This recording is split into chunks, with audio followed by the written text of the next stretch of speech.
Opening credits.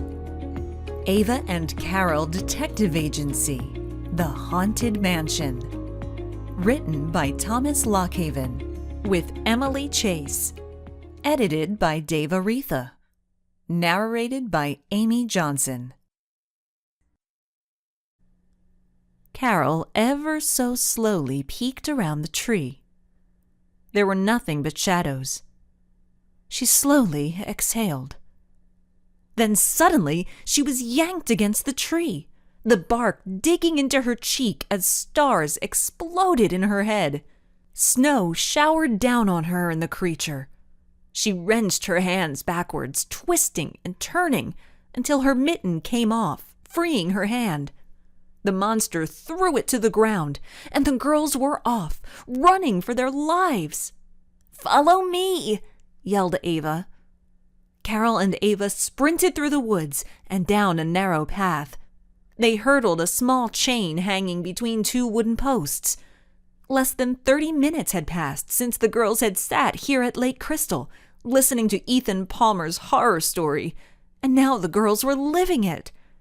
The girls breathed heavily, the cold air burning their lungs, smoke pouring from their mouths like steam engines. They crossed the shore, and then Ava leapt onto the icy lake and slid expertly. Carol did the same. Leaping onto the ice, she crouched and slid like a snowboarder. The monster hesitated for a moment, and then dashed onto the ice, only to come crashing down on its back. The girls didn't waste a second. They pushed off with their heels, using their boots like ice skates. Within moments, they had crossed the frozen lake and jumped down into a cluster of icy boulders that covered a steep slope. The girls huddled behind a huge rock, hoping the monster would give up. Looking around, Ava realized they had made a mistake. They had trapped themselves between two huge boulders, with only one way out. Carol looked at Ava, her crystal blue eyes filled with fear. "Don't worry," whispered Ava. "We got this." She stared at the opening between the two rocks. A miniature avalanche of smaller rocks slid down the hill directly behind them. Ava's fingers clawed at the snow-covered ground, looking for anything she could use as a weapon. Her fingers circled around a cold stone the size of a golf ball. Perfect. Crunch, crunch. The footsteps grew closer. Carol was sure the monster could hear her heart pounding against her chest. A dark shadow slowly slid over the rock where the girls hid. Carol pressed back hard against Ava. They were trapped. Ava squeezed the rock hard. It was going to be her only chance. Boo! Ava jumped up, screaming, "Yeah!" like a wild woman, and hurled the rock at the beast. Except it wasn't the beast. It was Kevin Chen, one of the older neighborhood kids. Ava watched, horrified, as the rock flew like a missile and hit Kevin in the chest with a loud thwack. "Ow!" he said, placing his hand on his chest. "I'm so sorry, Kevin. I thought you were—" Carol slammed her hand over Ava's mouth. "She thought you were a bear. You know, lots of bears this time of year. Can never be too careful." Kevin arched an eyebrow, then nodded. "Yeah, my bad. Sorry I scared you guys." "Sorry I almost shattered your sternum," said Ava.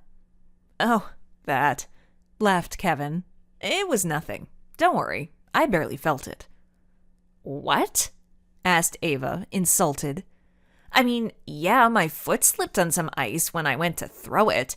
Normally I can pretty much hurl a rock over a mile." Carol raised her eyebrows and smiled at Kevin. "She's been known to exaggerate just a little." "Hey, George Washington threw a rock across the Rappahannock River, and no one doubted him, so show a little respect." "Okay," laughed Kevin, holding up his hands in surrender. "We believe you." "What's that?"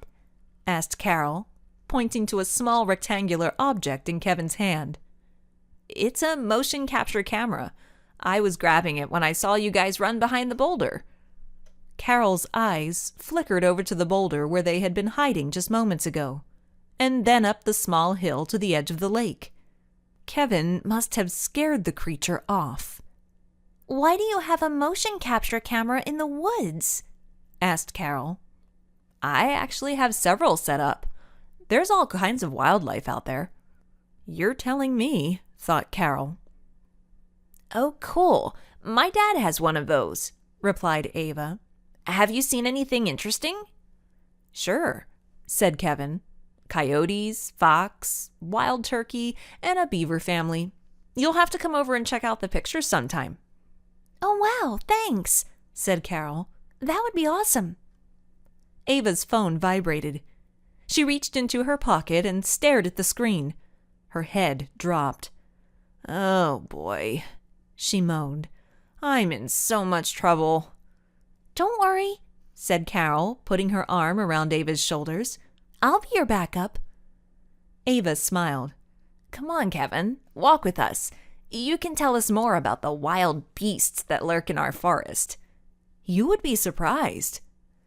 Ava and Carol looked at each other and smiled. "You want to bet?" thought Carol. "You want to bet?" The trio climbed up the hill to the lake, slipping and sliding their way to the other side. No one noticed the headless monster, hidden in the trees, watching them from the shadows. Chapter 4. Hoodwinked. "Good morning, and ouch," said Ava, checking out Carol's scraped and swollen cheek. "That looks like it hurts." Carol smiled. "It looks worse than it feels."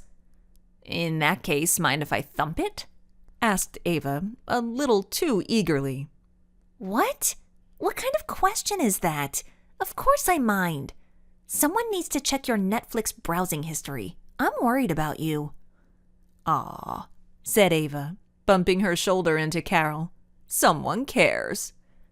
"Give me strength," whispered Carol, gazing skyward. "Did your parents ask about your face?" "Yeah. I told my parents that my sled and I had a brief collision with some shrubbery." "Good thinking." "I thought so too," replied Carol. "Too bad it wasn't mistletoe. You could have crashed and gotten a sympathy kiss from Noah Riley, a.k.a. Secret Crush." Ava made the shape of a heart on her chest with her two hands. "I'd rather kiss a frog," said Carol, shaking her head. "That can be arranged," laughed Ava. The girls walked quietly for a moment, taking in the scenery. It felt good to laugh. A blanket of snow covered Livingston. Overnight, the road crew had done their job. The sidewalks had been shoveled and the streets cleared. Carol loved walking down Main Street at Christmas time. Livingston did Christmas right. Street corners were adorned with beautiful old streetlights, wrapped in garland and red ribbons. Storefronts glistened with displays decorated with Christmas trees and wreaths. Classical music played old holiday classics. Everyone seemed happier, kinder. Ava took in a deep breath. The aroma of pumpkin spice coffee and hot apple cider filled the air. The girls stopped and purchased 2 cups of hot chocolate, and then continued toward the center of town. "I was thinking about last night," said Carol suddenly. "I think that it was Ethan, or one of his friends. Think about it. He tells a scary story, and he practically dares us to go by the butcher house," added Ava, seeing where Carol was going.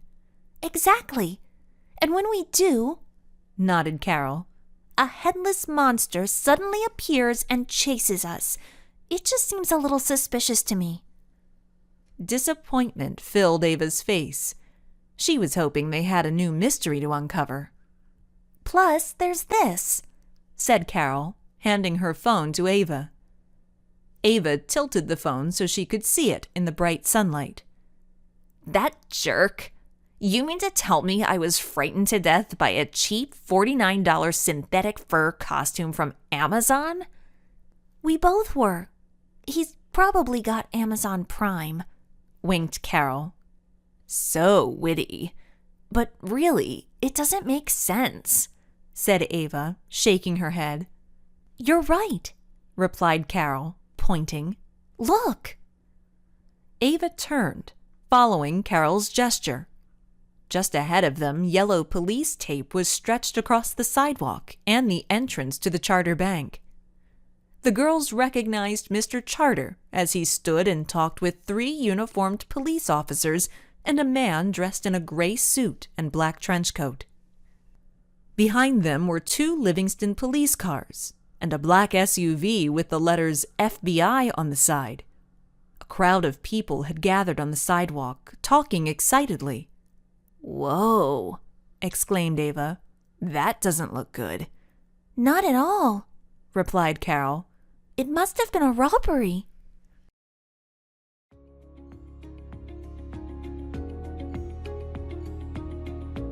If you're enjoying Thomas Lockhaven's audiobook content, please like and subscribe. It's the best way to help out the channel.